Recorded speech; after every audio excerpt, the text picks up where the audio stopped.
So sub 1 million really, your best is really the Maribyrnong Council region, Hobsons Bay and the eastern side of Brimbank. For under one specifically, Maribyrnong and some suburbs, particularly your Spotswoods, your South Kingsville and Newport are quite good for under 1 million in Hobsons Bay and Maribyrnong. Why I've said the eastern side of Brimbank is because around Sunshine, the suburbs surrounding that, there are still opportunities that are very close to $750,000. You can probably still pick it up. I mean, for easily sub 850, definitely around the 800 mark is still achievable. And they're very good properties to buy in that as well. So, I mean, these properties here are really the cheap of the cheap for what you'll get in Melbourne at the moment. So that's really my picks of the areas to buy. I'd say your sub $1 million. If I'm going under 1.25, I'd say it'd be Hobsons Bay, the inner north and inner city. Now, yes, you can buy Maribyrnong for that, but I'd try to get it for probably under 1.1 in that region if you can.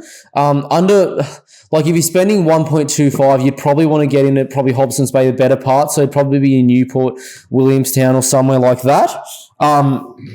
Very, very good buys if you can get in for something like that. The inner north as well. If you can get in the inner suburbs, the inner north, your Kensingtons, your Fitzroy North, your Alphington, your Clifton Hill, Richmond, all those sorts of areas in the inner city, should I say, as well. Brunswick, all those sorts of suburbs. You can get there for under 1.25. You're doing very well because they'll rent very highly.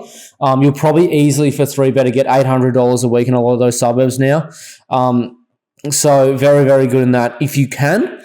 So that's probably the pick for under 1.25 million. For under 1.5 million, I'd say your inner east, Bayside and inner city. I mean, if you can get in your inner east in somewhere like Box Hill, which would be very hard, or Mont Albert North, I mean, you'd be doing very well in that for under 1.5. Bayside, 1.5 is very achievable in Bayside, but I mean, if anywhere between Cheltenham, kind of Moorabbin, right out to Brighton East and all connect to Triangle there, like anything between that, I mean, Bentley East as well. Still pretty good for all that sort of budget. Inner city, again, this is probably more your top end for under 1.5. So it's probably, I'd say, more your Clifton Hill, probably your Fitzroy North, Carlton North, and probably Cremorne for under 1.5. That's very good as well. Perform very well long-term and rent very well as well. So that's my pick for that. For under $2 million, I would specifically be only hitting, because if you're going above 1.5, I'd be only going inner south, southeast, and inner east. So when I talk about inner south, southeast, I'm talking about specifically your Port Melbourne are probably St Kilda West, St Kilda, up through to, I'd say, probably track, if you include Caulfield North as well, and just connect all those dots. Probably that region, that's doing very well. Inner east, I'm talking about the inner east. So, I mean, if you can get in anything in like Balwyn, Mont Albert, right into the really inner parts of the inner east for under 2, you're doing very well because these are very much so wealthy areas in demand and they're very tightly held long-term as well. So a lot of these are held by wealthy families and they send their kids to the local, should I say, prestigious private schools here.